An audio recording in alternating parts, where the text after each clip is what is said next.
நான் டெல்லியில குளிர் அடிக்குன்னு சொல்லியிருந்தேன். அதே டைம்ல இன்னொன்னு சொல்ல அயத்தே போயிட்டேன். என்னன்னு கேட்டீங்கன்னா, நல்ல பகலையில வெயிலும் அடிக்குது. நல்ல வெயில் காலத்தில மே மாசம் வெயில் அடிக்கும் பாத்தீங்களா, அதே மாதிரி வெயிலும் அடிக்குது. வீட்டுக்குள்ள போனா குளிர் அடிக்குது. வெளியில வந்தா வெயில் அடிக்குது. அதாவது 2மே வந்து ஒண்ணும் செய்ய முடியாது. அந்த மாரி தான் இருக்குது. இப்ப நம்ம ஏரியாவுல இருக்கக்கூடிய வாழை மரத்த தேடி தான் இந்த பயணம் போய்க்கிட்டு இருக்குது. நானும் ஒரு 3 இடத்துல வாழை மரத்த பார்த்து வச்சிருந்தேன். இந்த பால் பூத்துக்கிட்டுலாம் ஒரு வாழை மரம் இருந்துச்சு. அதில பார்த்தீங்கன்னா, குட்டி குட்டி வாழையா தான் இருக்குது. நம்ம சாப்பிடுற அளவுக்குலாம் இன்னும் வாழை வளரல. அதனால இன்னும் கொஞ்சம் தள்ளி போய் பார்த்தா இந்த இடத்துல வாழை மரம் கிடச்சிருச்சு.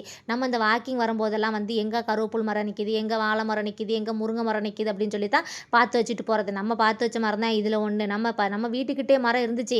அதை பார்த்தீங்கன்னா அந்த கார்டன்காரங்க வந்து வெட்டி போட்டாங்க. ஏதோ டிஸ்டர்பன்ஸாக இருக்குது அப்படின்னு சொல்லிட்டு.